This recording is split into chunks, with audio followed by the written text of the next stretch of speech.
The broadcast is now starting. All attendees are in listen-only mode.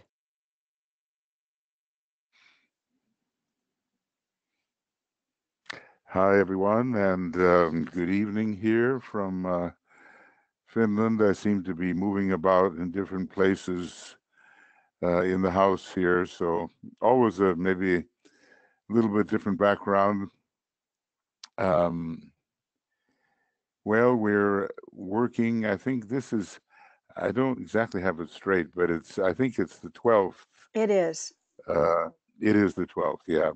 And for some reason, it keeps on showing up the 11th or always one before, but okay, well, that's good.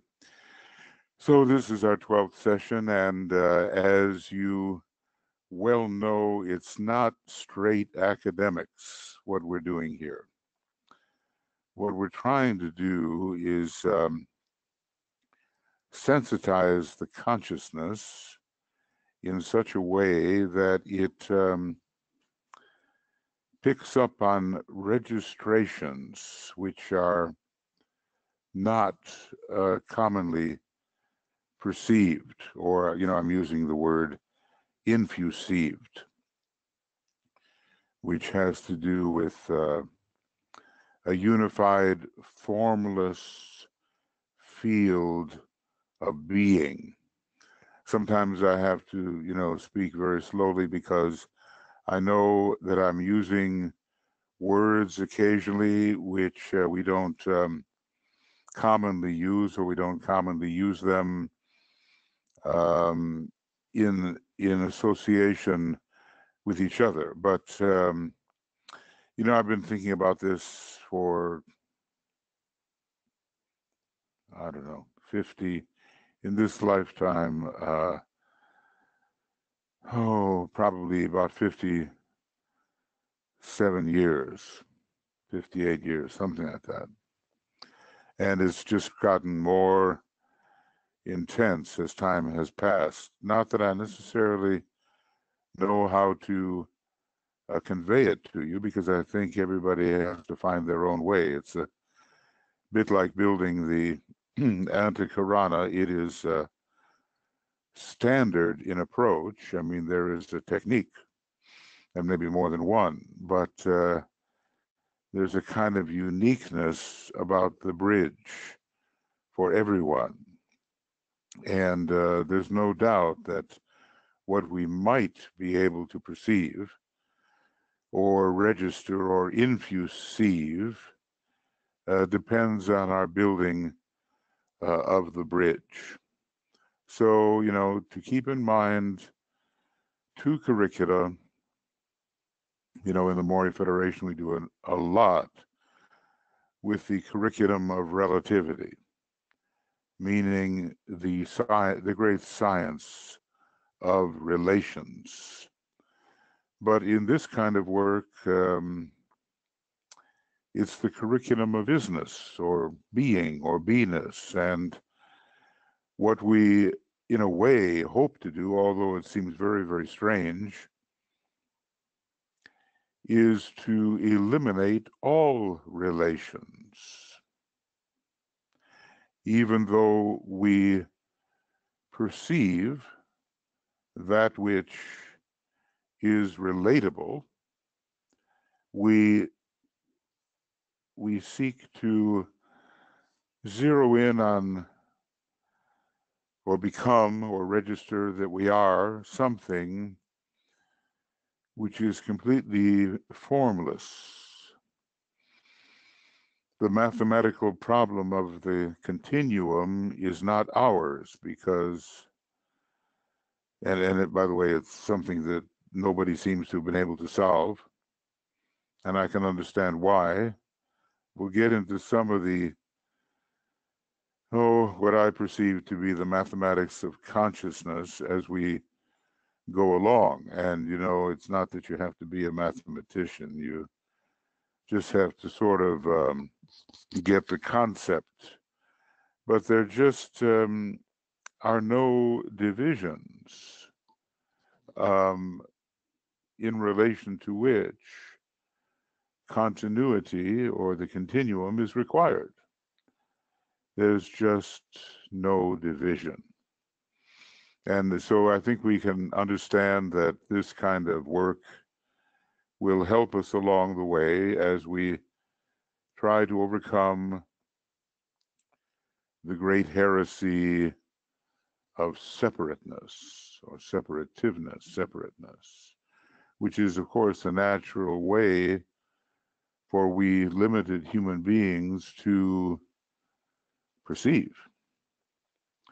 But it's still illusory, ultimately, though necessary periodically with the coming forth of numberless universes. And the number of universes has always been numberless. So there's some very strange things that the concept of infinity might do to your mind.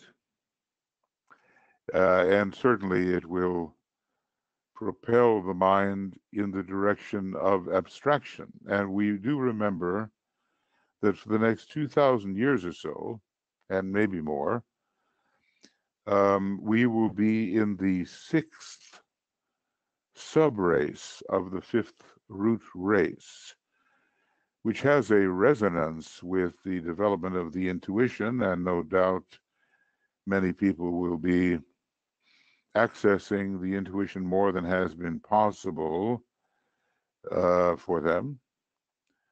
At the same time,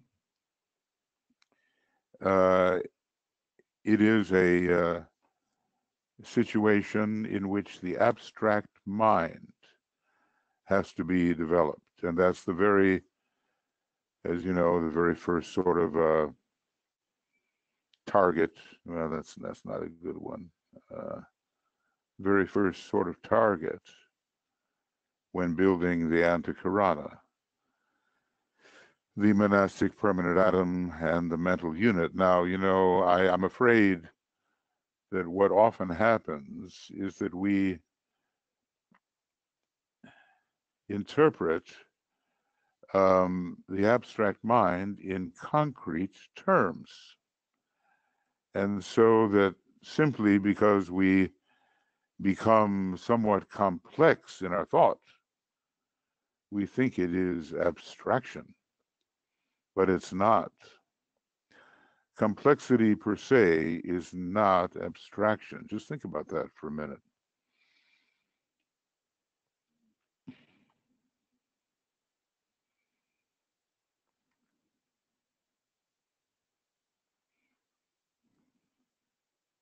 See, you know, if you look at a textbook on organic chemistry, let's say, it's going to be,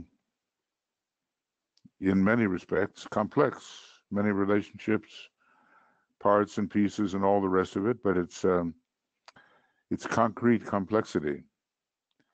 And if anything, you know, as we move towards the abstract mind, a certain type of mental simplicity will begin to take over. I mean, you know, look how much Einstein contained in that short little formula, which has become so popular that almost everybody knows it, you know, E equals mc squared, even if they don't know the implications to it. And it just contains a world of energy relationships.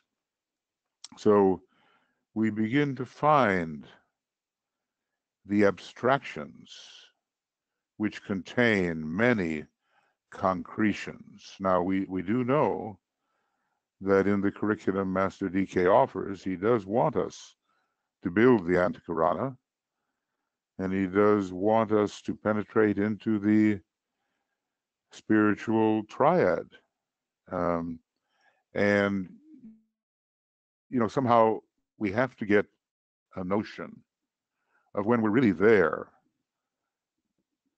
as opposed to just getting caught in a lot of mental complexity, which you know, maybe is a springboard, but it's not the goal.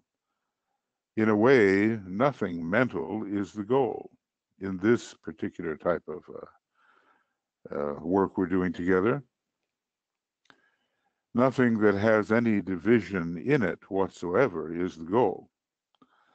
We'll talk about divisions, apparent divisions anyway, and then we'll talk about essence.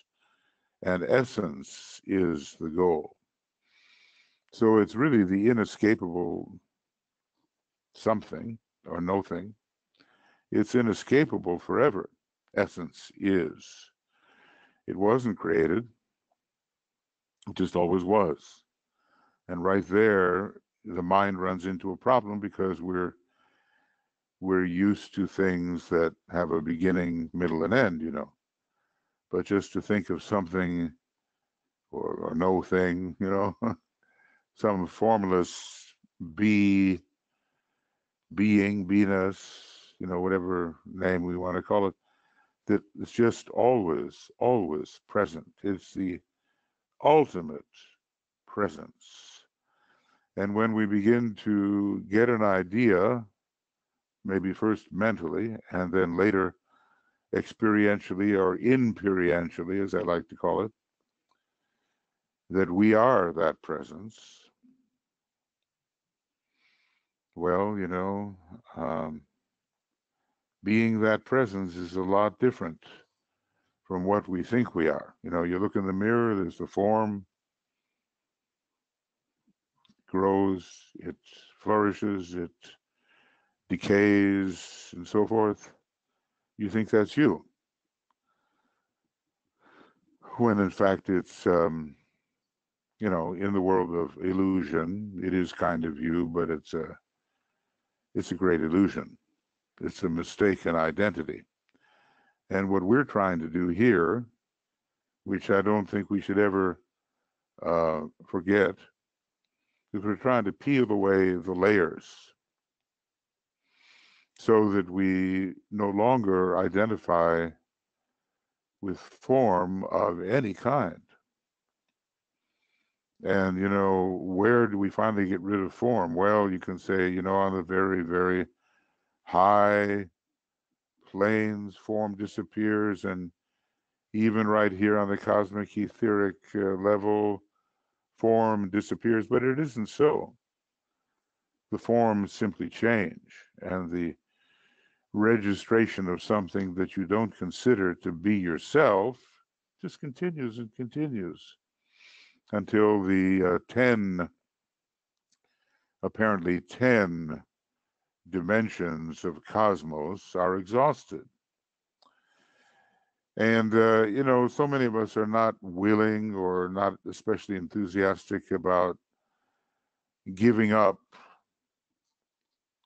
the identity that we have apparently been born with, and which has been reinforced by our parents and society, and we were named, and we've gone through a limited life, and we will continue, because this question of the limitation within the great illusion, which is the universe, will continue forever, as it already has forever. There's not one time in timeless time when cyclically there has not been the great illusion. However, when the great breath inhales, that illusion disappears. And I know it all sounds pretty philosophical and pretty metaphysical, but there's a real practicality to it in terms of adjusting our sense of self and what we are and our sense of well-being. And it's just a different approach to self, Maybe we owe it to the Vedantins and the Brahmins somewhat that we can get this different sense of self. But it's much older than that. It's just like forever, It's this is just the latest expression of it, fairly close to what we um, take as our actual life, but to know that there will be misinterpretation and illusion. And when we use the concrete mind wrongly and we imagine that certain things are so when they're not really so, that is a kind of illusion. But there's illusion which is much, much deeper than that. And basically, every time you have a universe in the most profound sense of the word, you've got yet another finite illusion operating. Now, it may take a while before you think in those terms, or even think that to think in those terms is worthwhile, because after all, look at all the things we have to handle here. I was just tuning in on the British parliamentary process, which was done live, and here Britain has a ray to soul along with the United States, and it'll be very, very important how the Christ uses those Ray 2 countries as he plans his reappearance within however many years it may be. We don't know the time or space or place, but we know that the Ray 2 countries are important. So naturally, there's a big challenge to Ray 2 democracy, of course. And I'm riveted by the TV screen, and I'm wanting to know how the vote goes and all that. And all of that is legitimate in the world of illusion, which we have to make the best of forever. But every once in a while, you can go back far enough to realize that everything you're seeing along that line is actual, but not real. Actual, but not real. Actual, but not real. And then, it does make a philosopher out of you, someone who loves wisdom, someone who wants to think deeply about what's real. And that's not a bad thing when it comes to how to behave, how to function, how to express, how to treat other aspects of the great illusion. It's okay. It helps, I think. It helps. Now, I'd like to welcome you, so it's some of you are brave and you keep on returning. All right. So Andrea, hi, and Anna and Annette, Antoinette, Asha, Brennan, Catherine, Damien, Heike, if I'm pronouncing that or pronounce it properly, is German. And well, Joe is here on both sides of the fence. Joe He and Karen and Kathy and Kirsten, hi, and Leah, Loretta and Margot, Marute, Martha, Maribel, Myrna, Nicholas, Rose, Roz, and Sam, and Stacia, Stephen, and Stephen Sprung also. So Stephen Renneberg and Stephen Sprung. Someone else has joined. I don't know if I'll catch him. Tia and Anne Veronica. And probably, if you join after I do the roll call here, your name is liable to be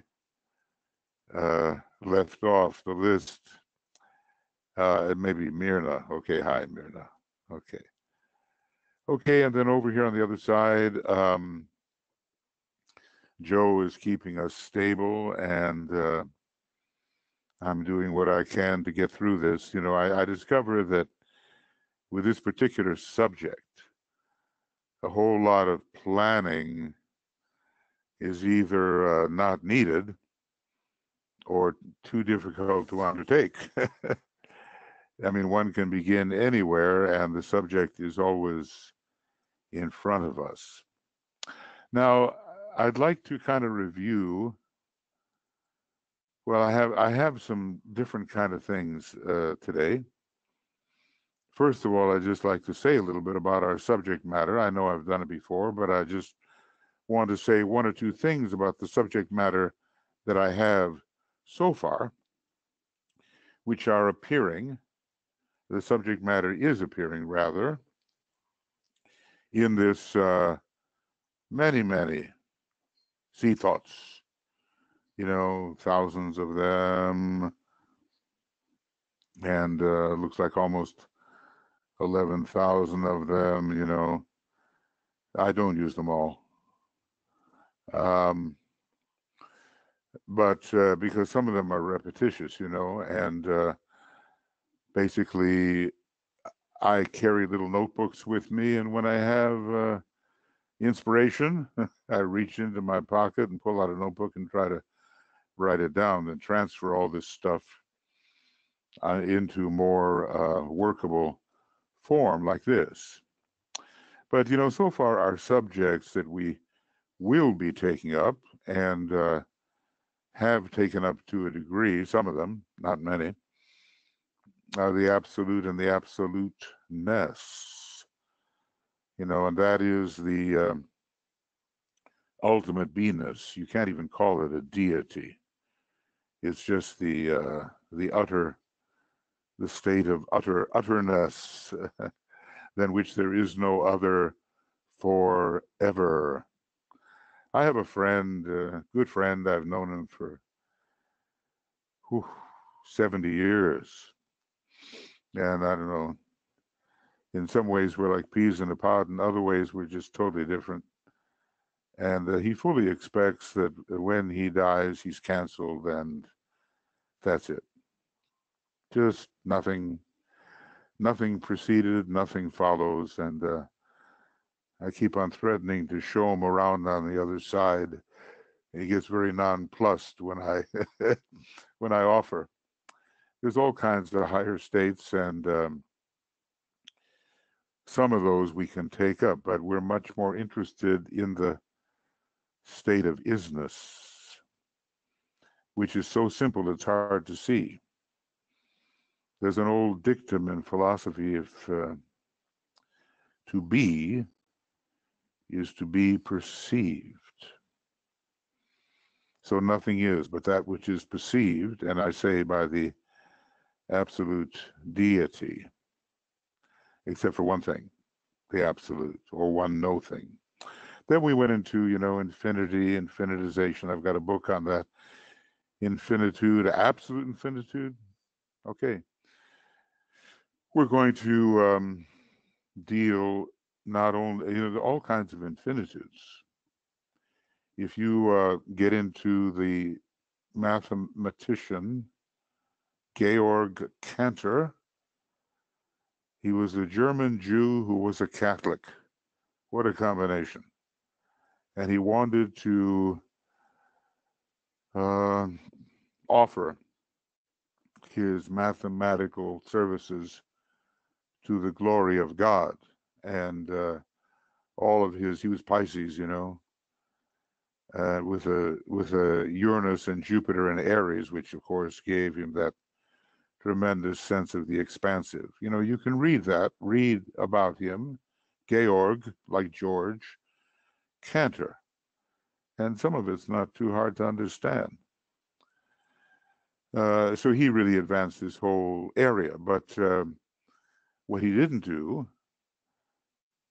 at least in my opinion, and maybe he held it within his own heart, is to say all this stuff on infinity, this is you. This is not just some complicated, ultimately abstract mathematics with exponents that are, like we usually say, well, 2 to the second power is 4, and 2 to the third power is 8, and to the fourth power is 16, and so forth. He's talking about numbers to the infiniteth power.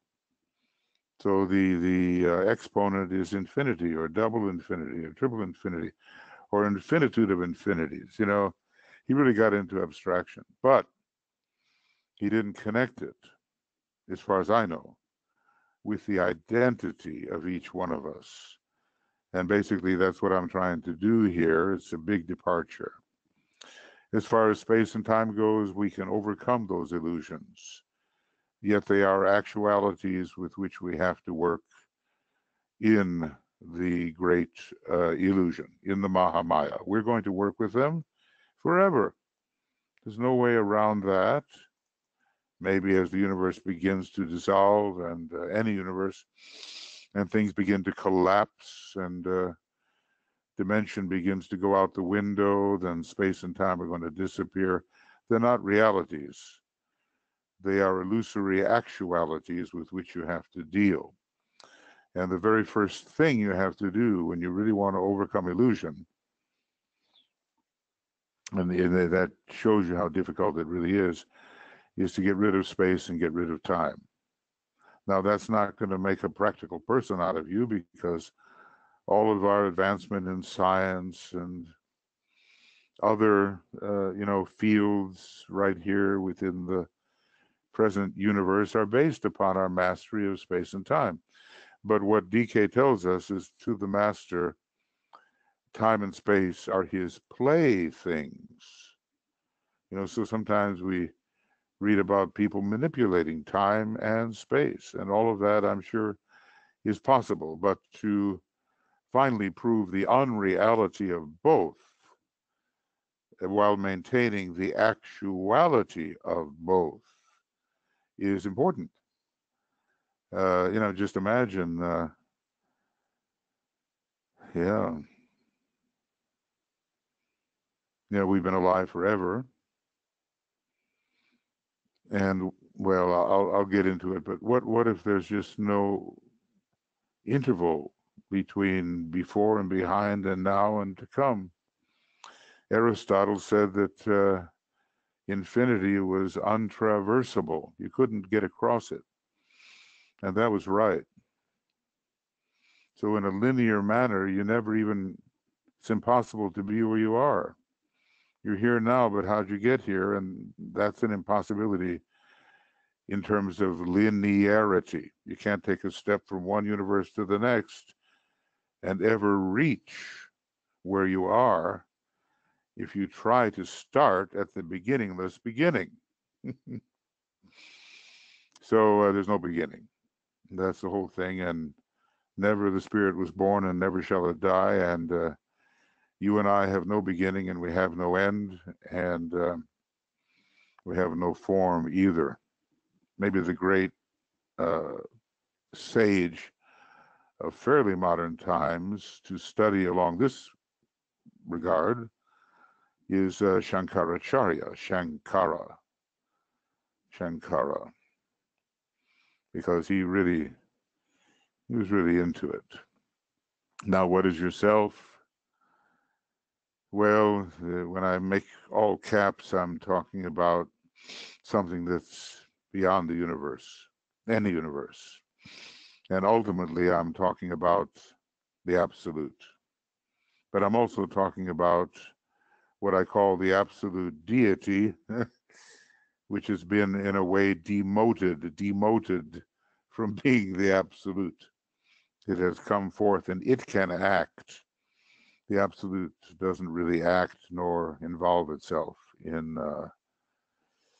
any of illusion. It just forever remains exactly what it is. Then there's the self, sort of our higher self in the universe, one capital. And then there's the small self. This is how I try to describe it. And that's usually very much the mistaken self. That's what we think we are, but we're not really. And especially we're suffering from mistaken identity. That is the problem. If we could just get over our mistaken identity, we'd take real steps. You might kind of wonder, what's the importance of all this? Why deal with such abstractions? And I would just say, for me, if I have to answer that, I'm going to say it makes the great science of relations in the universe sharper and more acute and more understandable. That's my reason, and getting to the bottom of things, getting or to the top of things, or to neither bottom nor top, but to the center of things, and maybe not even to the center because there is no center except everywhere.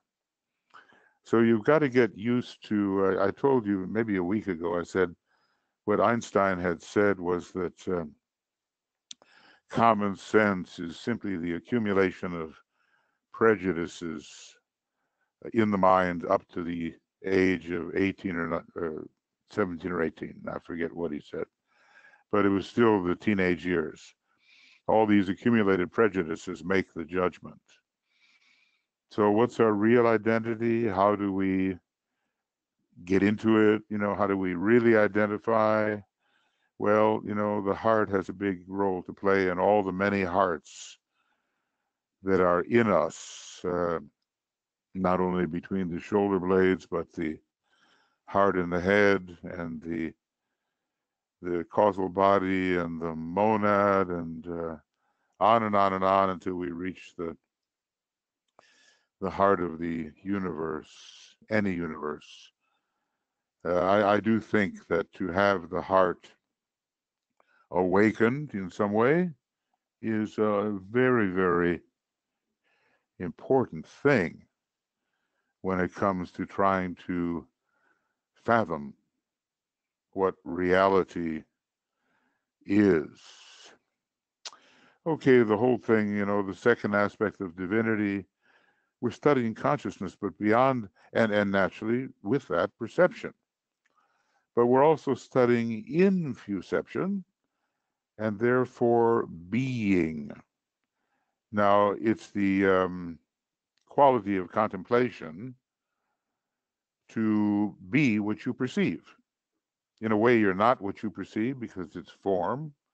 And in another way, there is no form, there's only essence, and you are exactly what you perceive. And we have to understand what's going on with consciousness when we see variety but know it to be illusion. We see variety but know it to be illusion. So, we're trying to learn here how to infusive, to detect and become and identify as the formlessness which pervades all things. Now, some of these words seem a little bit, why use these words? Well, you'll come up with words of your own if you're interested enough. And maybe some of my words will be of value to you too. Now, when it comes to mathematics, it'll be a higher form of mathematics. It's more mathematics than the imagination, basically. It's not so much calculation in an arithmetical manner. I just assume everybody has a calculator or can calculate, can add, subtract, multiply, divide. That's not what we're talking about here. We're talking about how to look at the great and the small and how to realize that in the normal world, we think of really big things and really tiny things. But ultimately, there is nothing tiny and there's nothing great. And size and magnitude, which is how big a thing is or how small, they don't make any difference. So there is no great and small. There only is what is. And it has no extension. In philosophy, you're always thinking about extension. That's what the eye gives you, and the ear, oh, it's over there, oh, it's over here, oh, everything is spread out in space. Oh, Pluto's a long way from me now, But what if you were Pluto and there's no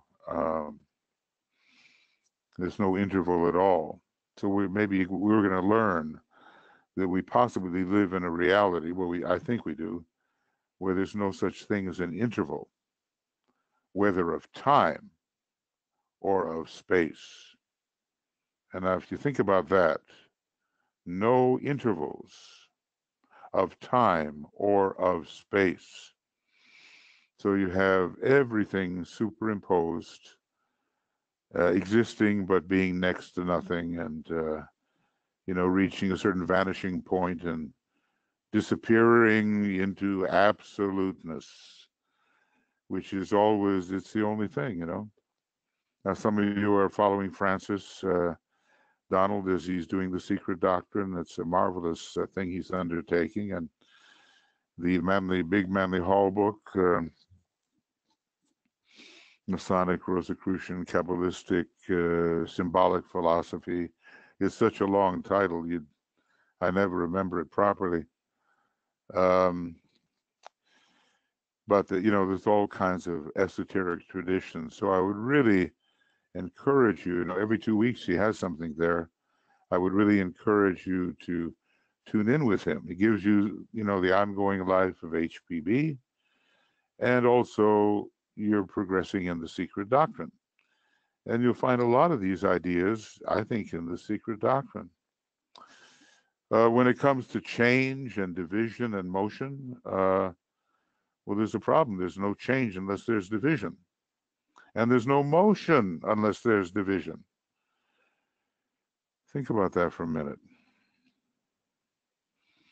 Because motion is relative, meaning that it has to relate to something else. The motion of an item always has to have an other point of relationship. But what if there just isn't any other?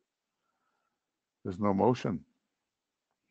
And, Heraclitus may have said it, that the only thing that's constant is change, and he's right in the world of illusion, but he's not right in the world of reality. So we're going to have to live with change and changelessness at the same time. As far as reality goes, well, there's only one, and it's the absoluteness, and everything else, we're tempted to call it real, but it's more actual than real. As far as gods and deities go, well, the greatest God is the absolute deity, but it's not the absolute. I don't think we should call the absolute and absoluteness God or deity. It doesn't act. It just is. It is in such an overpowering, ultimately utter, infinite way that it just includes all potential. Except, I like to say with Spinoza, that it doesn't include the potential that it doesn't exist.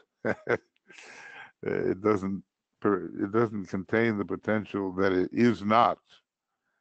And that is something really to think about very deeply and debate within one's minds. So as I go along here, I'm going to pose some questions. I'm going to give some pieces of advice, short little statements. I think when I finally organize this book, that might be the great challenge, but I have a little help from my friends, that I'm going to put the simple stuff first, the middling simple next, and the more complex stuff third. And that might help us get a grip on these things. Now, one of the really interesting things is not only infinity, but the infinitesimal. And how to, now here comes a big word, right? How do you infinitesimalize anything?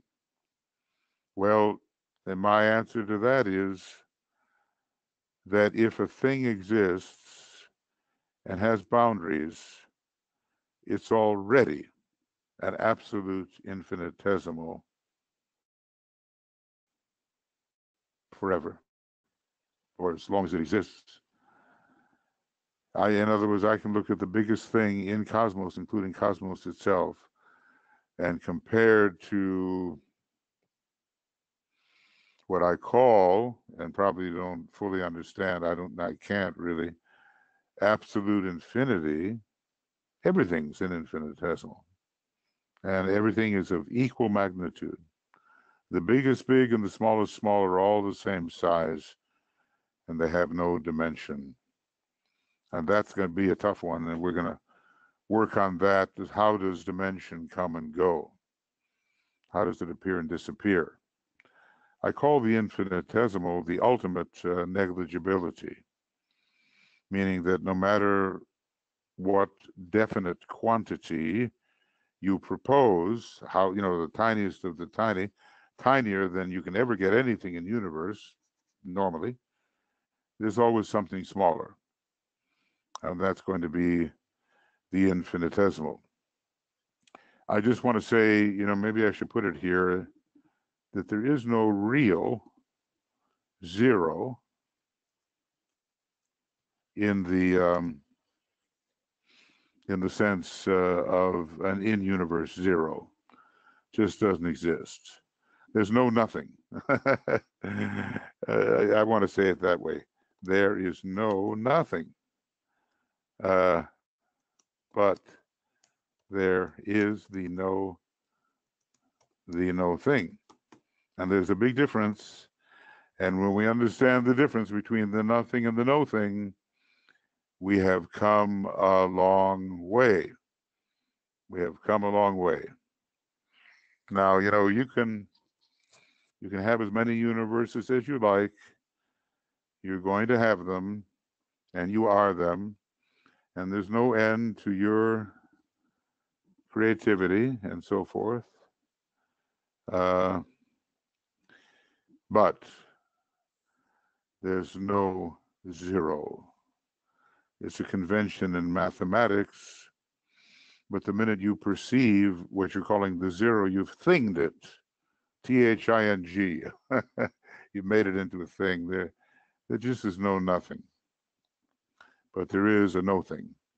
Then we get into all this thing about the point. If you make a dot on a piece of paper, you might call it a point, but it's not. It has a huge dimension. So what we got to do is shrink everything down, every possible concrete bounded thing. We have to shrink it down to dimensionlessness so that it can be reabsorbed into the only thing that is. So I talk about, virtual points. I did a lot of that in the infinitization book. Virtual points, they seem to be a point, but they're not. And true points, they have no dimension, neither of time nor of space. And the implications there are just out of this world. So, we'll talk about real points and virtual points. And like I say, no nothing, the no thing exists. Perception is the result of limitation. See, there is no, this is another one of my theories here. There is no perception in absoluteness because there's no need for it.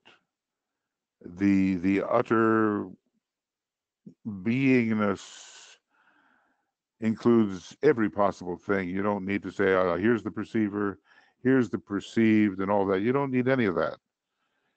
When there is a rising, God knows how, or someone knows how, maybe God doesn't know how. When there is a rising from absoluteness, this absolute God, this absolute deity, then there is self-perception. But there's no self-perception in absoluteness. Think about that for a minute, because you'd need a division. There's no divisions. You'd need a perceiver and a perceived. There's none of that. It's the absolute homogeneity with no articulation whatsoever. When I'm doing music, you got two, let's say three notes. Dum, dum, dum, like that. Well, those notes are connected. But what if I go dum, dum, dum? Then that's called staccato. And that's an articulation. It tells you that there's a space between the notes, and every note there is a unique thing. Well, let's just say that finally, in terms of the great being, this absolute thing, there's no articulation. Because the minute you have articulation, you have number. And there's no number in absoluteness. No number. It's the realm of no number. As a matter of fact, that's what HPB calls it. There's the realm of number and the realm of no number. The realm of number is articulated reality. The realm of no number, there's no articulation, no division, no separation, etc. What about sequence and sequentiality? Well, it's going to be a tough one. In the realm of illusion, you can do it. You can get from here to there because you've got a starting point. But when there's no starting point, you just can't cross it. Aristotle again, infinity is intraversible, non-traversable. I can't take a walk one fine day and cross infinity ever. I'll never get there because every place I start and I say it's my starting point, it's not. There's always something before it, and before and before and before. So I'm left with some kind of infinite regression, and in a way I never got started. So the fact is, you never even arrived where you are right now. Think about that. You're not even here, except that you are. And how did it happen? Well, we'll talk about dimension in cosmos and the general principle of dimensionality. Now, when we talk about dimension, in normal ageless wisdom stuff, every one of these little lines is a dimension and divided into 49 lesser parts.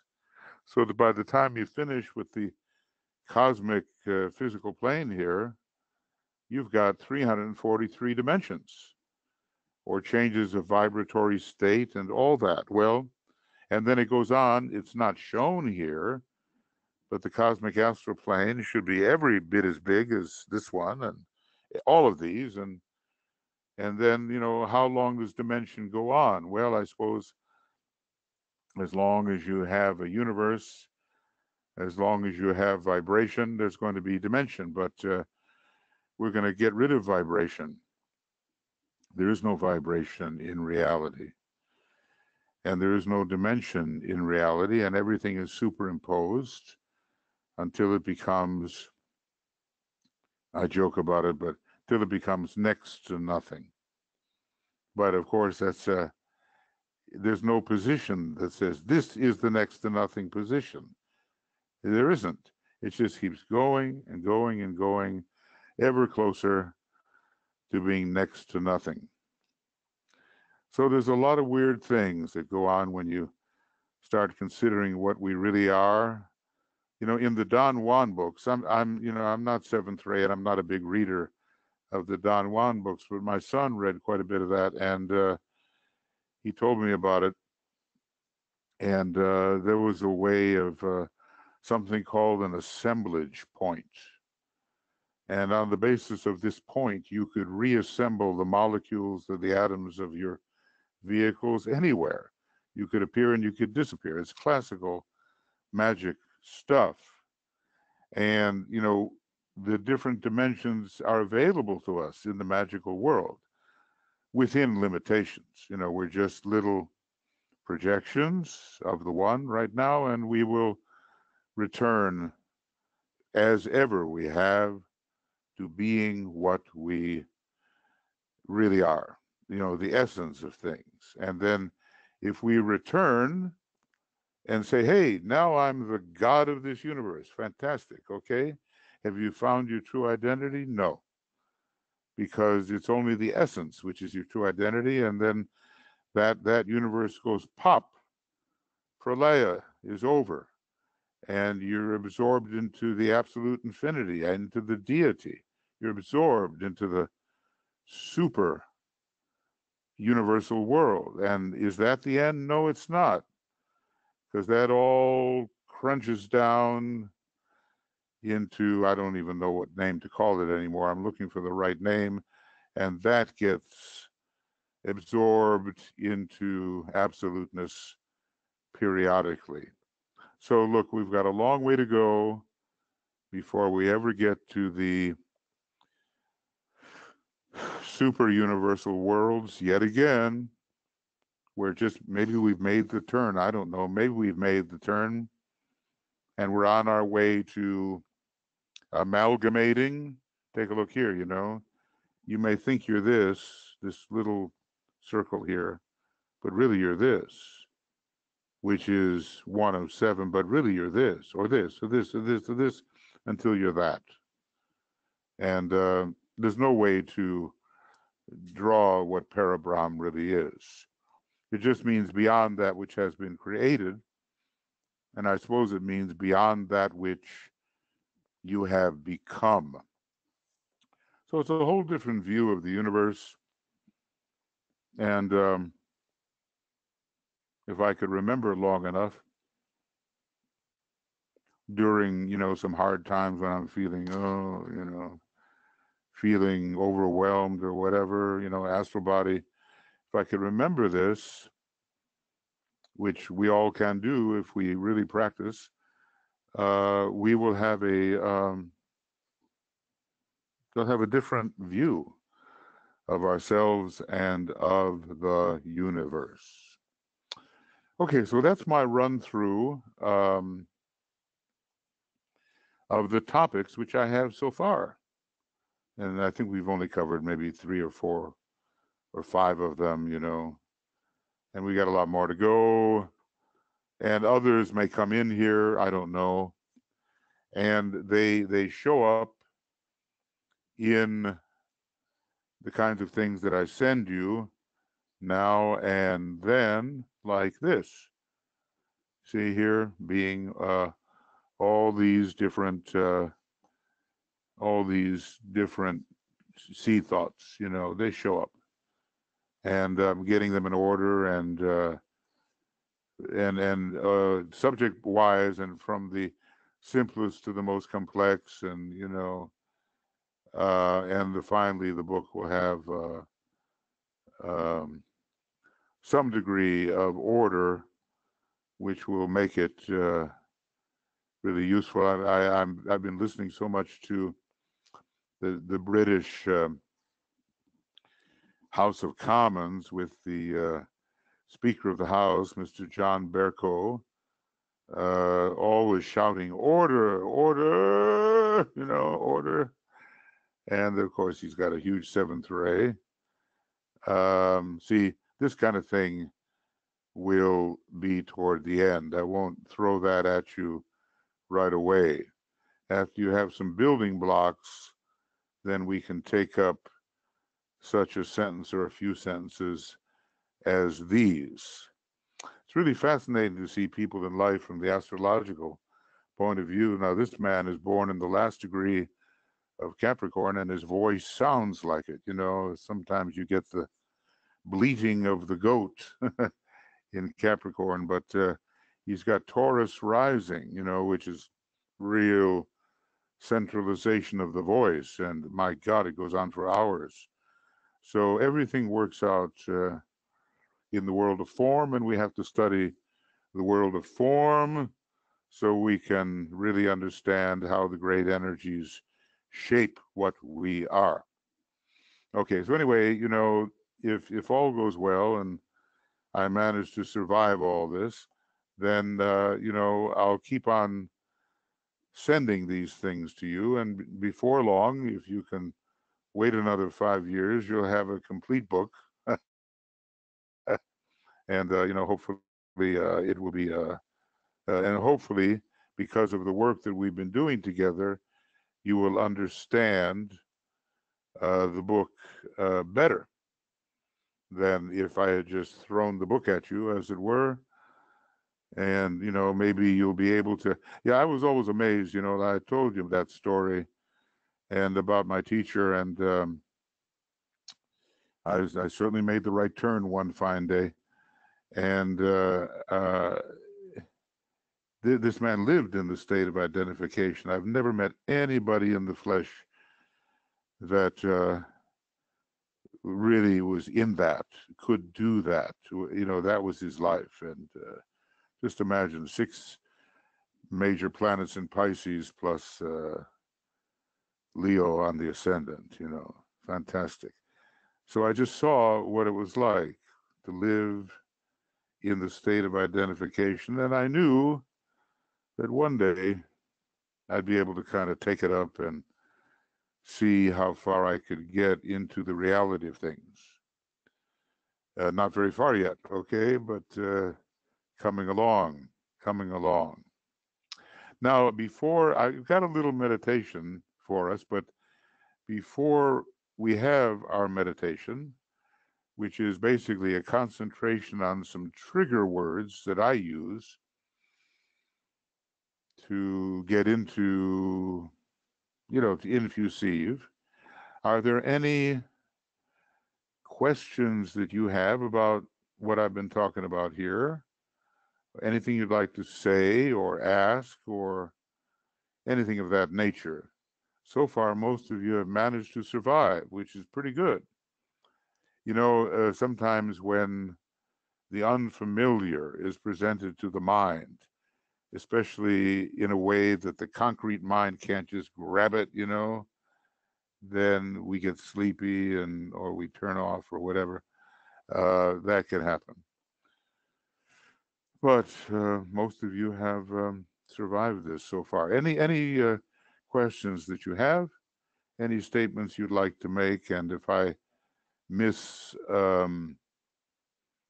you, then Joe will help me find you.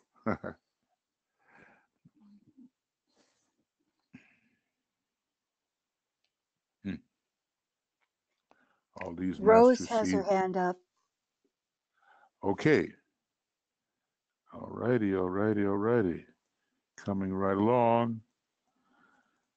Okay, Rose, you can. Yeah, you're green. You're green. Go ahead.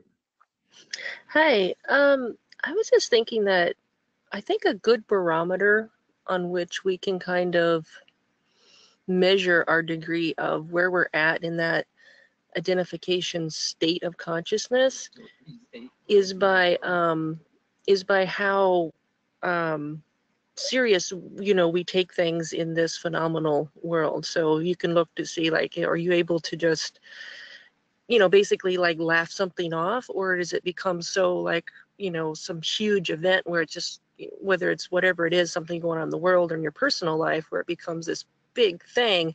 If it's this big thing, then you're taking life way too seriously and you're not in that identification state. But at the same time, it's kind of a paradox, because at the same time you don't want to take life so unserious that you're not Yeah. you know fulfilling the purpose for why you're here. And I've always thought that the reason why we don't have our natural state of identification is because we wouldn't be able to function if we did. We would be so lost in that pure being, or whatever you want to call it. We literally just could not function here at all. We would just melt into Yeah, isness. that's the trick. That's the trick, of course. Maybe the photography was invented in the late 1830s. Maybe it was in France or somewhere there.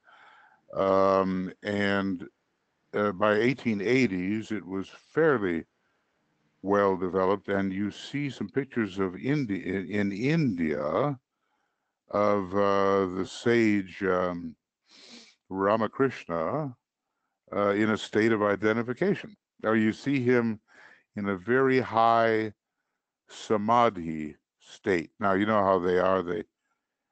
They have all of these different qualifications of the state. So there's this kind of samadhi and that kind and all that. They concrete mind has done its work there. And the picture shows Ramakrishna basically in a blissful state, but he's pretty well got to be held up by his students because I don't think he could walk. Uh, so, now obviously the masters can tune their. I don't know if he was a master. I think he was very close. Okay, maybe fourth degree or very close to being a master. And it's possible to change your focus. Like Master Kurhumi in the Mahatma letters, he basically said, well, our holiday is meditation. So you can understand that when they've got things to take care of, they are not allowing themselves to bliss out into the highest state where they might be somehow ineffective because they're not narrowed down enough to handle the thing immediately before them. Now, of course, the Christ, sixth, seventh degree initiate, he can do both simultaneously. But who knows what high levels of abstraction he is denying to himself just so he can handle the things that are right before him. And I would say there are things, my opinion here, there are things that, yeah, we should not take too seriously, and other things that if we, as you said and hinted at the end there, that if the purpose of our planet, our solar system, whatever, finally our universe is to be objectified and rendered visible, we have to take very seriously. So it's a paradox that we take it, we know it's not real, but it's actual, and this is our creative act. We are becoming these things. And so when the Christ is approaching people, and he knows what is in man, and he knows that beyond the apparent ring past not is something that he can just penetrate into through Neptunian, let's say, identification. He takes it seriously, but which doesn't stop him from knowing that in a way it's all part of the great illusion. There's something about now I'm going to misquote this, okay, but it's about the Buddha, and it basically says that in his deepest wisdom, the Tibetan knows there is no path, or rather, the Buddha knows there is no path. But in his compassion for those who are limited by relativity, I'll call it, I'm just giving you the idea. He speaks of the path and the path that all must tread, even though he knows it's not real. It's like the Tibetans saying, look, all this stuff about the Antakarana, none of it exists. Not really. It's just a method of teaching that I'm showing you. But in the last analysis, it doesn't exist. So how do you walk that, that balanced place between the unreality and the actuality, or between the non-reality of actuality and the true reality? And that's what we have to learn to do as higher initiates. Some things, let's just say remember when the Tibetan is saying, we are experiencing great spiritual agony now, wondering whether you will make it through. Spiritual agony about this illusory world. And yet it's true in terms of the goal of our particular planet, I guess we would say, and solar system, because if our planet goes, then it throws everything else off as well. So the exquisite spiritual agony they experience. He says, you may think of us in our safe retreats and all that, but when we look on at you, we have this spiritual agony as we identify with you, you see. So it's a paradox, but I think you've got it right there. At the end there, you know what I mean? There's a way. There's a noble middle path in all of this, and I think we can manage it. if we really have a foot in both worlds, so to speak. And, but before we can really talk about that, we have to get into what it is that infuception can give us. Not just perception, not even acute perception, not even looking at the causal body and saying, oh, that's what it looks like. No, not even that. Infuception, a whole different thing. So thanks for your thought there, Rose. Other thoughts, friends? Any other thoughts on this long climb back to where we already are? That's what this looks like to me. The monad goes forth, but the monad stays at home. Start with that paradox. Anything. Just keeping my eyes open for you here. And it's completely right. I mean, we have to kind of learn responsiveness, but not reactivity. That's the key. Damien's hand is up. I'll unmute him. Okay, that's great. I thought it was He's Damien. Didn't There you go. didn't see it, but there you go, Damien. Okay. Hiya, Michael. Here's a question for you. You talk about, the monad, the cosmic monads, and they're all points, illusions, and beyond. And isn't it always been there? There's no beginning, no end.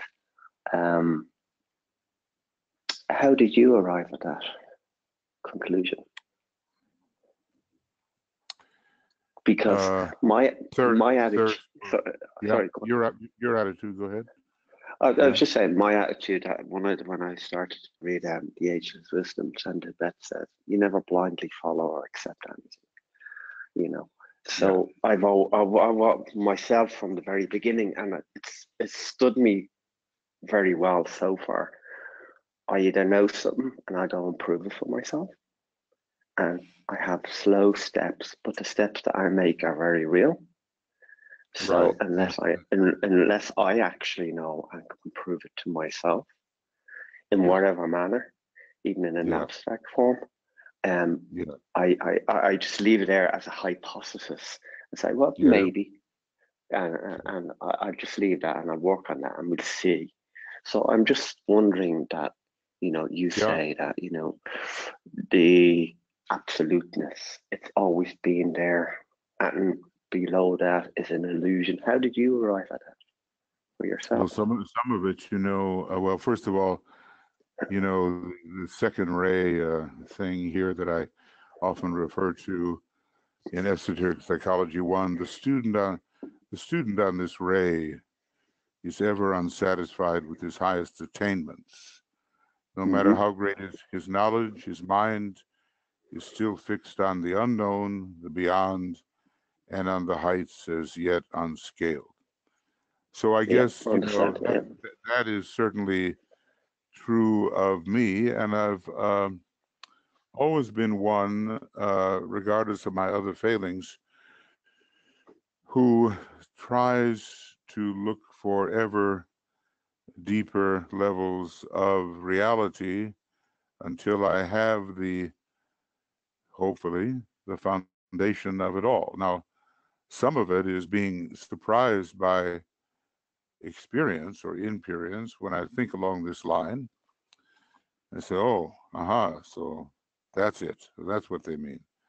And others of it is abstract mental speculation according to the laws of logic, and also intuition, which is straight knowledge. I guess, I'm one of those personalities that's been around a long time, and I'm just tired of not getting to the bottom of things. So then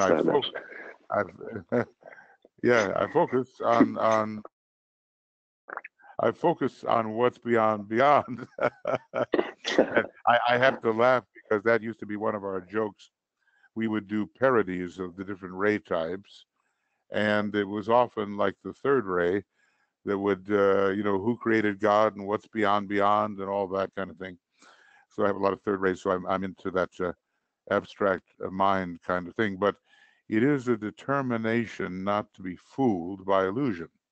Yeah. And illusion is everywhere. And then rigorously follow out what is suggested to my mind and heart as necessary, and not being afraid to go there, Yeah. even though it just seems to turn everything upside down.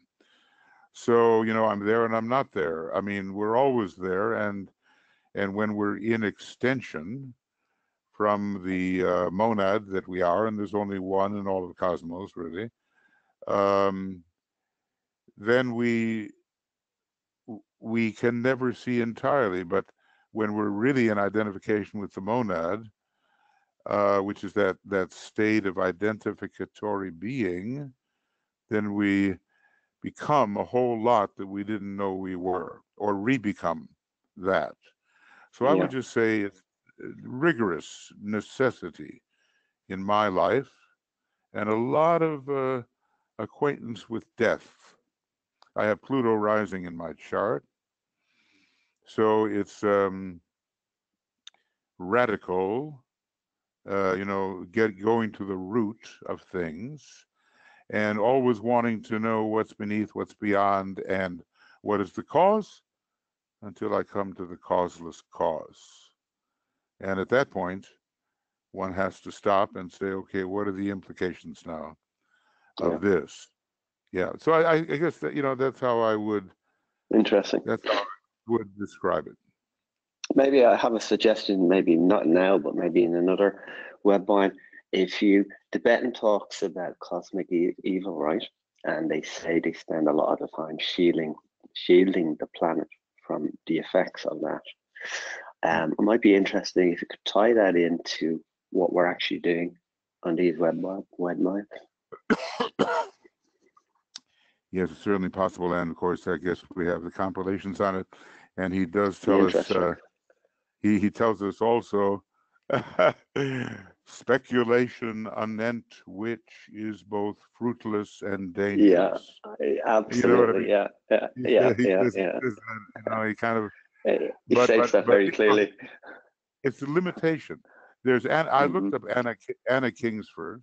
She was a friend of HPB. She was a very brilliant woman in the Victorian times. She died early, went out in the rain once and got pneumonia, and that was it for her. But she really brought through a lot of amazing things, including one kind of channeling, you might say, that talked about exactly evil and why the problem, why they have withheld it from us until this time. But, when you ask and you're on the track, they have to confirm that. So I guess she was on the track, and I can get to that footnote and deal with it. We can talk about it. And basically, it's the problem of limitation, basically. Because, live, evil, veil, vile, those are all kind of anagrams. They've got the same letters: live, evil, veil, vile. It shows you that what we're normally dealing with is in a state of supreme limitation. When we return to essence, there can be no evil. The evil is the result of separation. Indeed, the great heresy of separateness and thinking of yourself as separate. And he calls them brothers who have journeyed far into the land of distances, you may have recalled. Brothers who have journeyed far into the land of distances, so far into separation. But look, they are reality. Everybody else. Go on. No, it's okay. I was just kind of thinking on that kind of term that, it's always better to say, well, for me, is to understand, why a thing exists, and the relationship things have, rather as opposed to even taking it back to me when I'm clearing my own stuff. You know, I've gone through stuff that have been really frightening for me on a physical level. And it's much better just to face them. But in order to face them, you have to understand. Yes, so you yes, can yes. clear, So even studying all this stuff, maybe it's because Yes. I'm very inquisitive. I want to know, and if something is said to me, don't go there. I go there, because I want to yeah. know. And Well, maybe it's a it's quirk of only my personality. I don't know. So you've I got just an thought I'd just approach. say that You've to you. got an approach this time, and look, it gets back to what were we doing in previous universes and all that. Yeah. We were not granulated monads in previous universes.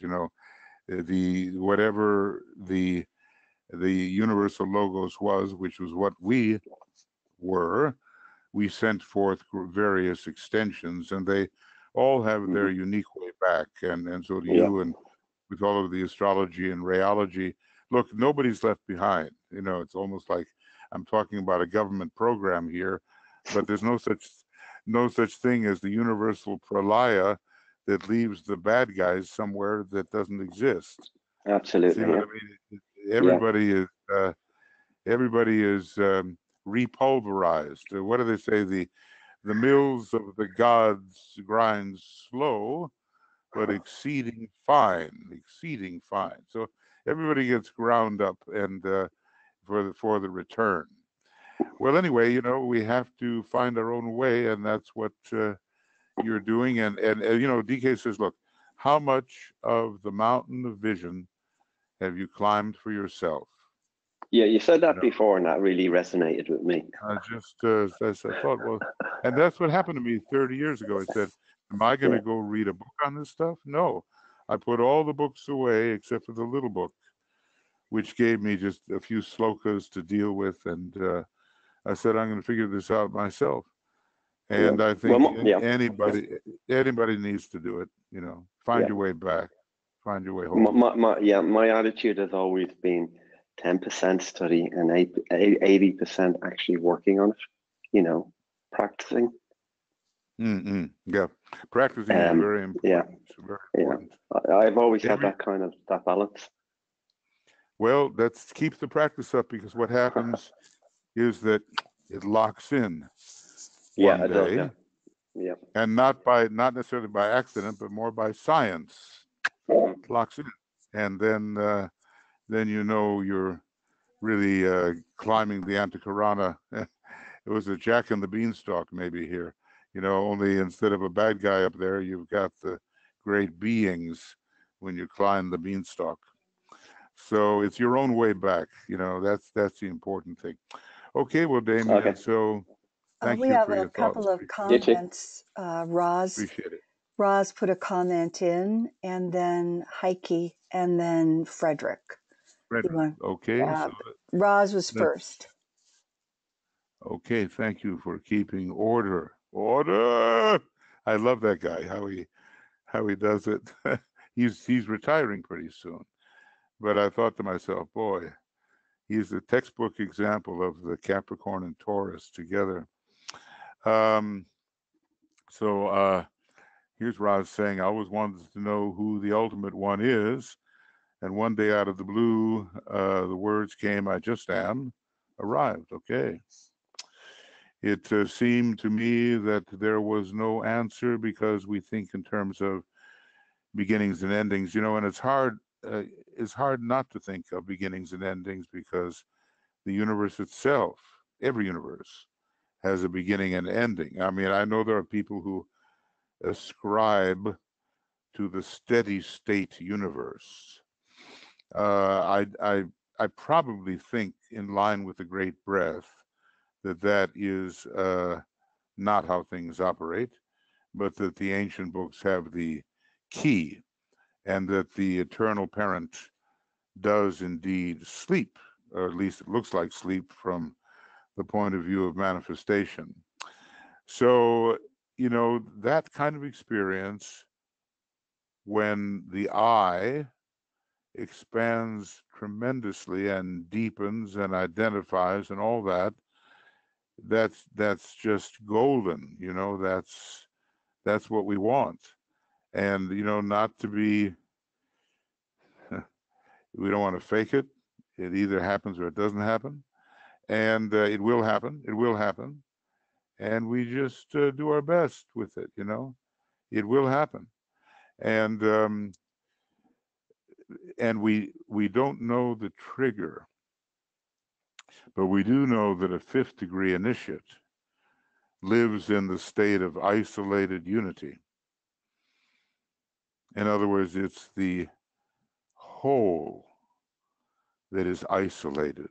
And in the midst of all of the tremendous variety, you never stop seeing the whole. And I suppose at their stage, you never stop being the whole, you know, and that just happens. We're so much the victim of I am this and you are that. And, you know, we have to, the three is one. We have to, out of this triangle, I'm the observer, you're the observed, and here's the observation. We just have to make it one thing. And then we've overcome, and then we can step into the state of isolated unity. And when we get a flash like that, like you're talking about, you know, it's really, it's the path to that opening at the fifth degree, which isolates the unity, isolates. And even I would just say, it not only isolates the unity, we go a little further, it isolates the oneness, the one thing. And look, we are experts at this, having done it innumerable times, but we sort of choose the condition of finiteness to work out a particular creative archetypal program within each universe. It seems to be what we do, and maybe as we climb higher and along the, you know, the plane of emanation, we retract ourselves along that emanative stream, we'll know more and more why we do that. So, you know, when those words come and the realization comes, and just make note, how did it happen? When did it happen? Which chakra might be involved, or chakras? What's the trigger? Because we want to turn this into a science and not just a mystical happenstance. I think we've all been on the mystical path, and we never should abandon it. It's the great Neptunian path in this particular solar system. Neptune is the king, you know. Next time it'll be Uranus. You know, I've shown you this, and you do see it. Let's see if I can go little. There it is. That's it. That was it. That was the one. And you see Neptune and Uranus alone, the two, the marriage in a way between the two of the greatest planets, of the synthesizing planets. Saturn is all this complexity, the greater Saturn. At least that's how I look at it. And then the sun absorbs what's left after all this. And it's all a big egg. Once again, you know, the egg is that out of which all manifestation comes. So we have to preserve the mystical path. If it would be really wrong if we drop it entirely, go entirely mental, and you know, say, well, I'm done with all uh, sentiency. I'm done with all that. Well, that would be a big mistake in our particular type of solar system. Okay? Right. So good. Let's just remain alert to those words that tell us the truth, or whatever it is that tells us the truth. Now, Ra's here. I always, now that's what we did. And now, Heike. Yep. I'm just going to go down the list here. On a lower level, I think we can live the paradox when we are in the joy of the heart and at the same time full of compassion and can connect the outer suffering we see with the inner world of joy, and also give a helping hand. And I would never disagree with your assessment on that. I mean, the Christ has done all of this not through complicated third ray reasoning, such as I tend to use here, but he's done it through pure love and compassion, and his Neptunian ability. He's called Neptune, Neptunian ability to um, breach or go through or pass through what to others looks like a ring past not. He just goes through, and he becomes, realizes that he is the very one that he's trying to understand and register. So it depends on the ray and how you go about it, So all these things are very important, the helping hand and so forth. And yes, indeed. And when we say that well, I sometimes say, look, if you want to be an esoteric astrologer, you better be a good exoteric astrologer too. And what's being said here is, in a way, if you want to be a really good metaphysician, you better be au fait, pretty good with the physics of normal actuality, or what we call tangible reality. So both of those worlds and all of those worlds have to be included. In the last analysis, you just don't leave anything out. You can't afford to. It's all inclusive. And isn't it interesting that the monadic plane, we have a big experience on the monad, because that's what makes the big trip of the way of higher evolution. But, when we contact that on the second subplane of the cosmic physical plane, that's ruled by Jupiter. The monadic plane gives us Jupiter, the ruler, great inclusiveness, not leaving anything out, okay? So don't you think that the illusion might impact the yeah, well, it might, it's just impact the energy. The question is, to what extent do we have the ability to recognize this is the normal state of illusion? This is the normal Mahamaya. And now let me intensify my identificatory abilities through infuception and negate that normal effect, which usually blots it out in the case of most people. So something more than is expected of us. Okay, differentiation between real and illusion in terms of differentiation in the energy itself. Okay, in the energy itself, I'm having a little trouble here And the reading consciousness. that. There's a link between physics and metaphysics. Don't you think that the illusion might impact the energy differentiation between real and illusion in terms of differentiation in the energy itself and the consciousness?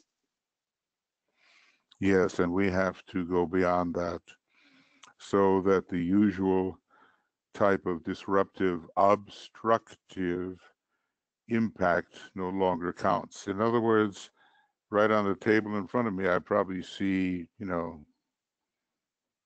30 different things. And when I have the ability to identicalize every one of them without changing the registration of separation, I see separate, but I know in my heart something identical, then I am arriving. Okay. Well, thank you, Heike. No, Okay, and that was now, Frederick. oh, that was Frederick. Yes. Oh, wait a second. I went too far. Frederick. Well, thank you, Frederick. Frederick just arrived in Helsinki, so we're going to be meeting up before too long here. Yeah. And Link then between physics and metaphysics. last but not least is Stephen. It won't be least. The great struggle I have, says Stephen, is in accepting how the causeless cause could forever be. It's always hard to, I almost find it easier to think of endlessness than beginninglessness. And that's the problem. We just don't have anything here that has no beginning. I find the proposition that it always was extremely unsatisfying. I find it extremely foreign, but in a way deeply satisfying once I get the hang of it. Too much fifth rate, perhaps, too much familiarity with cause and effect could be, because we're used to a world of bounded perceptions, every one of which came into being at a certain point and relative to other perceptions and will no longer exist at another point relative to other perceptions. So everything we're used to, even a universe, even a big bang, even it had a beginning. So I was with you on precisely this problem. How can I deal with beginninglessness? And all I can say is that well, I'm not there yet, or any kind of expert in this matter. It's getting easier. It's getting easier to deal with it because that which is unbounded.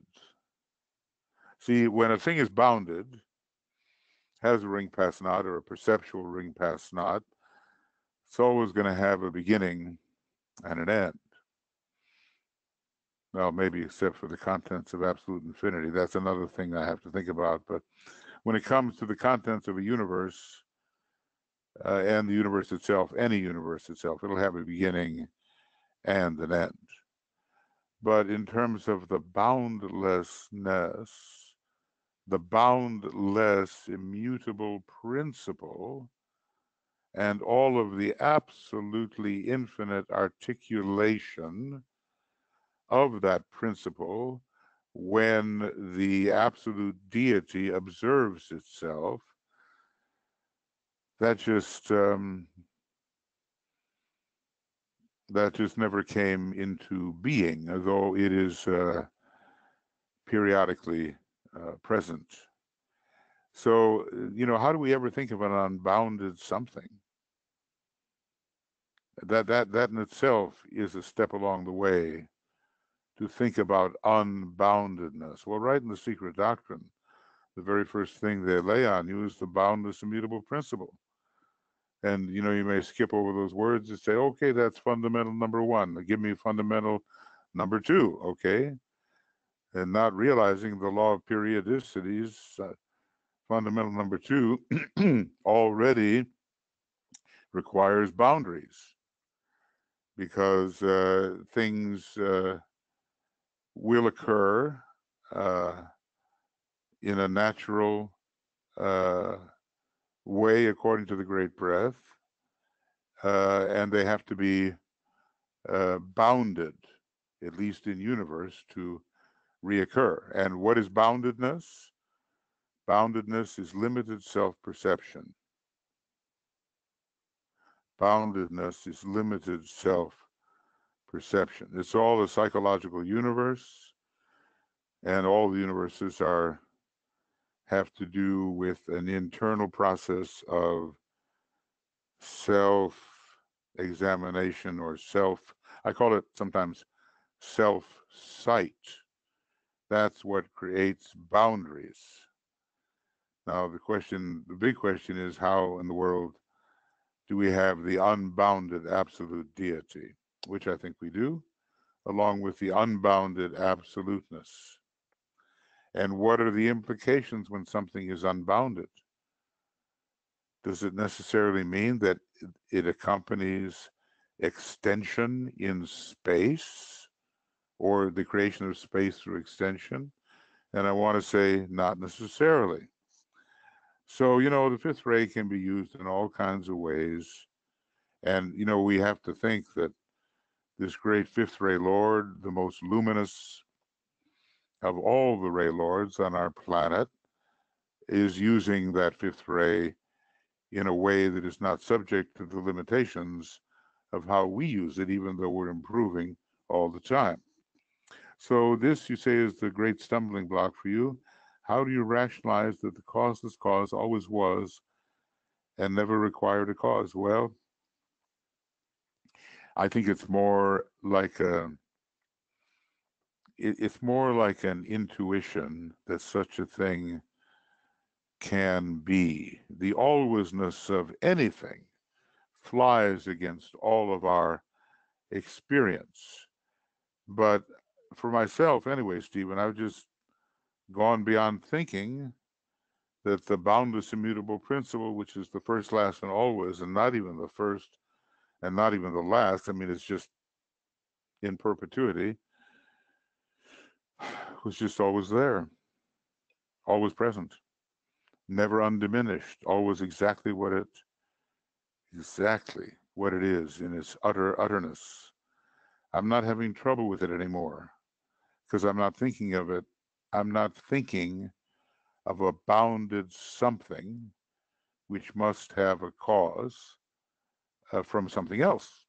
The cause has to be something else, and if I accept that there is no something else, then I'm not having a problem. But I had to kind of work. Look, I'm not there yet, okay? But I had to kind of work inside myself to become more comfortable with the idea. And basically, what it really means is that you are the one and only forever beingness, you, I, and all. And form is just a special case of finitude, when really we are even beyond absolutely infinite. We're just utterly utter. And those words began to make sense to me in an intuitive heart way, not necessarily according to the laws of logic as normally studied in the university and so forth. So I can't really advise what to do except to go back and back and back and back and back and spend an hour going back to universes. If you want to, you can even skip 1,000 at a time or 1,000,000, and to realize that the essence of that is precisely you, while it is a finite thing and some kind of exemplification of something that has no cause, but is simply the original forever. And you almost have to get used to it. It just turns normal logic on its head, but it's worth getting into. I think it's worth getting into. So just work on boundlessness and the implications of boundlessness, and I think what you're going to find is that space also disappears, and that's a big, and time is going to disappear too, and then we're going to find ourselves like some of the ancient sages said, that the universe never really arose at all. In the world of Mahamaya, yes, forever, cyclically. But you can't put it in terms of space and time. That's the best I can do for the moment, and maybe you and I will have a talk sometime. But all I can tell you is I had the same issues you had, and I said, how can this be? Everything has a beginning. Everything has a beginning, but this is the no thing. The no thing has no beginning to me. Anyway, do your best. You'll find your way as ever you have forever. Okay, so let's see. Now, Frederick is saying here, there's no word to describe this kind of environment. Energy is measurable, whatever the level we wish to study. But of course, what we're talking about here manifests as energy, but it's no specific thing like that. It's just the raw isness, beiness, says Blavatsky. We can't really boil it down to what we think energy is, although, in the world of Mahamaya, which means the great illusion, then there is this something which causes dynamism, movement, and it is energy. But don't forget, division has to have occurred before that is possible. And there is no division in what we are talking about, absoluteness, no division. And we pass those words by so easily, no division. What are the implications of no division? That we need to dwell upon. So someone put a meme online, asked the question, first there was nothing, then it exploded. Okay. It makes Roz Winters the theory of the universal sound. Theory of the universe sound, yeah, the way the scientists do it. But of course, there's a humor in that. Nothing exploded. We can't, with Parmenides and his student Zeno of paradox fame, we have to think that ultimately the opposite of what Heraclitus says is also true. There can never be any movement. I'm even going farther than Blavatsky is going here. You need division for movement to occur, and there just isn't any division that is real. And this is what it means, I think, to overcome the great heresy of separateness. So all we can do is practice, we work on it, we see, we carry the possibility of infuception with us. We plunge into whatever it is we find. Sometimes I think, there's all different kinds of ways. I think of overcoming any object of perception with infuception. I think of the presence of God. I think of making everything I see into the presence. Everybody has to find their own way. Everybody. And you will. How do I know? Because you've done it forever. Think of it. You are the victor, the graduate, the one who has achieved return in countless universes. Now, you almost have to sit still and just dwell with some kind of outrageous thought like that. You've always been around, not as you see yourself in the mirror, obviously, but you, the essence, have always been exactly what you are. With nothing else, there can be no causes when there's nothing else. You yourself are the causeless cause. Okay, well, I never said that it was going to be easy to kind of bend our usual methods of thinking until they don't report what we have been thinking about for many years. but reports something else. And meanwhile, along with that, study the ageless wisdom, the curriculum of relativity, the science, the ins, the outs, the art, everything, and become omniscient about relativity, even as we identify as being. Become omniscient as relativity, and in relation to relativity, even as we become, through identification, the being without which relativity wouldn't exist. If you don't have any things, you don't have any relativity. And there are no things in absoluteness. There's nothing else. There's no relativity.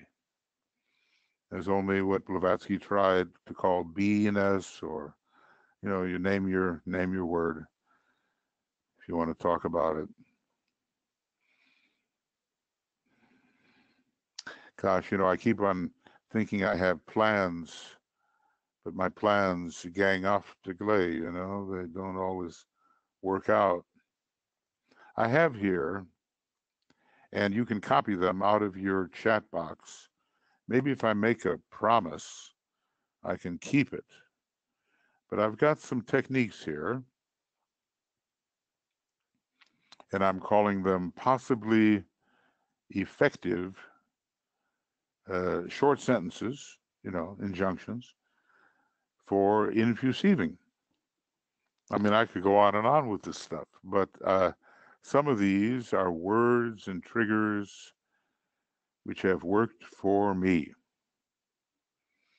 Now, that doesn't mean they're going to work for you, and maybe something else altogether is what you need. Maybe you don't need anything. Maybe you just,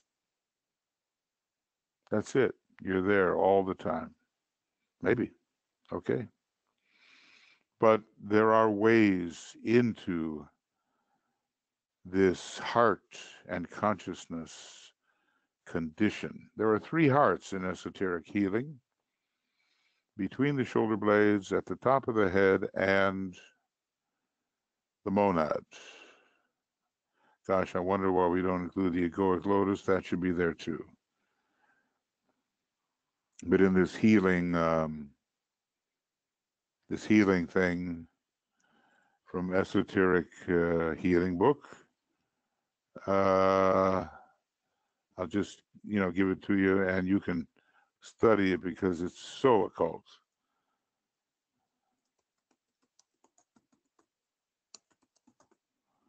Two hearts revolve as one. Two hearts, the heart revolves. Two hearts revolve as one. The 12 within the vehicle, think shoulder blades, the 12 within the head, and the 12 upon the plane of soul endeavor. I guess that's the causal body. Cooperate as one, and thus the work is done. Two energies achieve this consummation, and the 3, whose number is a 12, respond to the greater 12. The life is known and the years prolonged. The greater 12, from everything I've been able to see, is the monad. This is a fantastic page 708 in Esoteric Healing. It's a hint at the 12-foldness of the monad. So, we'll find our way in all this, and all the different pieces will come together in such a way as to reveal that there are no pieces.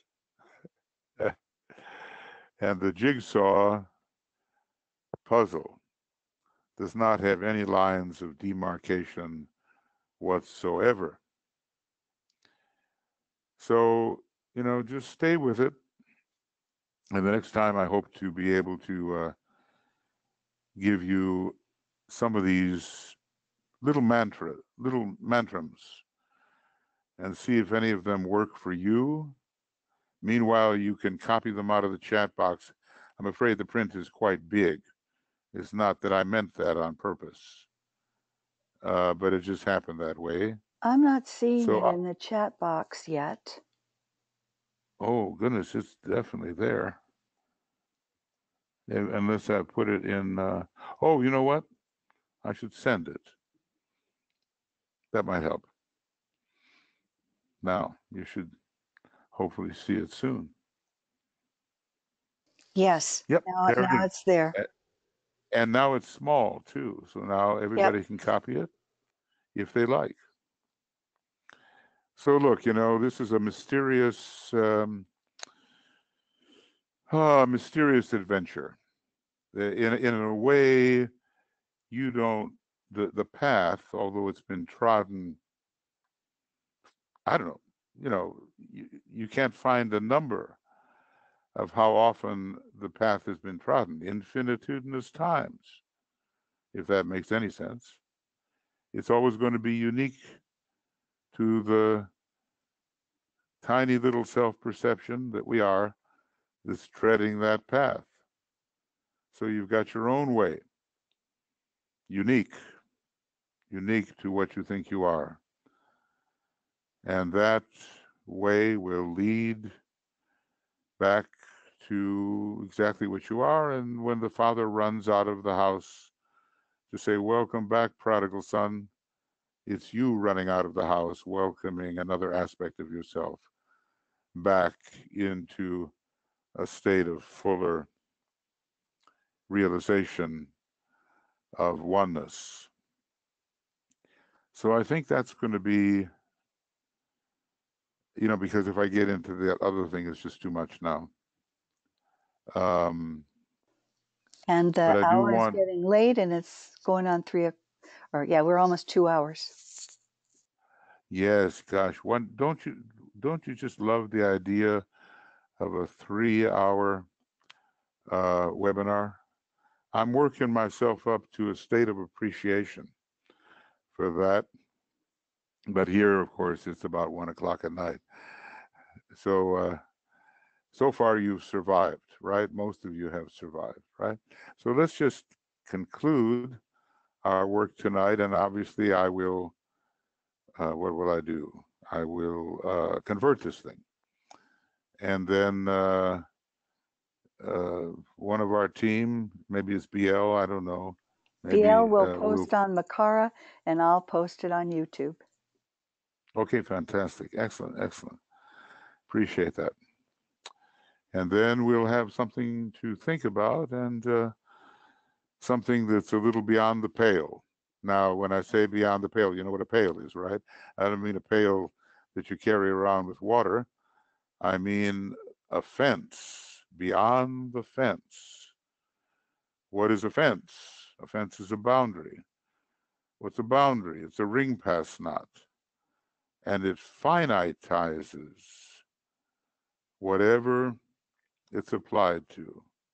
So a pail finitizes the being. A fence, and we're talking about going beyond the pale, and maybe we can do it, and something might just click in you one day, and you'll find that, okay, something's happening, and you're on your way to being a lot more what you really are than what you have mistakenly thought yourselves to be, which doesn't mean that we can ignore the mistake. The mistake is good for Mahamaya, and we have to keep on improving the form. Okay, great invocation, friends. Here goes.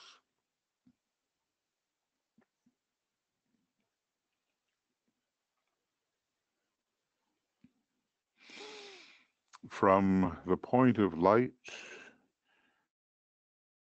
within the mind of God, Let light stream forth into the minds of men. Let light descend on earth.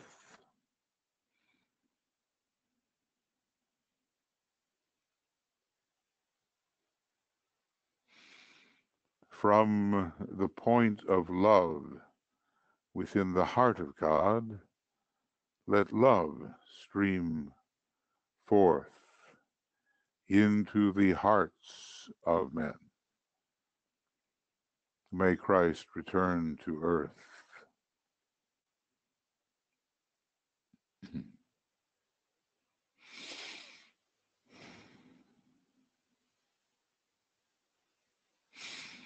From the center where the will of God is known, let purpose guide the little wills of men, the purpose which the masters know and serve.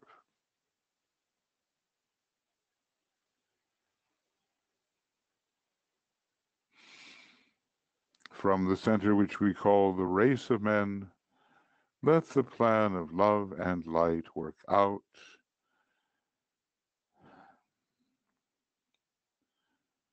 and may it seal the door where evil dwells.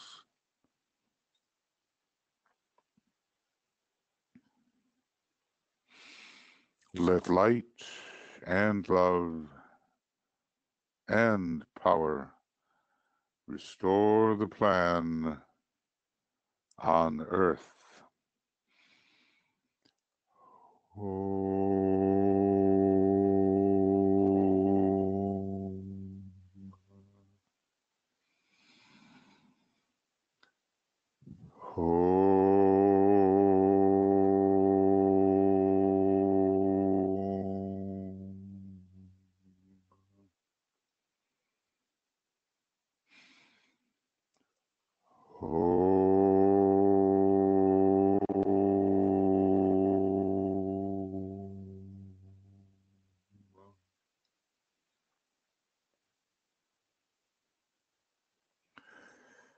Thank you. And tomorrow morning we're on the morning schedule. So we start out with triangles in the way the Tibetan presented them, and then by evening we continue with the science of triangles. We're working on the zodiac and the different points of crisis that we pass through. And I thought, Joe, did I don't know, I thought I put that in. You know, what your link may be. Oh, maybe I don't think it's in because there are two different links for Wednesday. There's the broadcast link and then the registration link for Science of Triangles. The registration link for Science of Triangles is up on Makara on the Esoteric Foundation of Triangles page if people want to get that, and the dates are there also. Yeah, and the other one is just the one we always use. Right. The broadcast link, we always use it. So, you know, you should have that in a good place for yourself. And by the way, here is the GoToWebinar. Oh no, that's for tonight. That's for tonight's webinar. So that won't do. Okay. Anyway, you can find it, and if you're really desperate for it, I can possibly go look right now, but I think you can find it. I think so. And go just to Makara.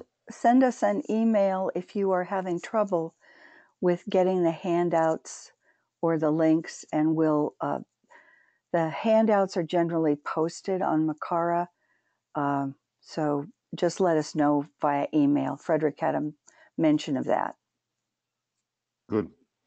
All right, everybody, that's great.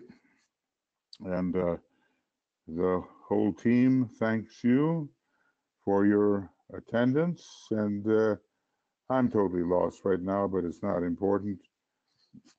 So I'll just say goodbye for now. And tomorrow morning, I don't know whether Tuya is going to be doing it or I do it. We'll probably decide in the wee hours of the morning who will do it. And then that's at 5 a.m. And at 5 p.m., we have the science of triangles, and that'll be a webinar that'll be in English. The normal triangles is a broadcast, and it's always the same. We decided on that. Okay. Okay. Many blessings and lots of love to everybody. And we will be seeing you when next we see you. Take care and bye for now.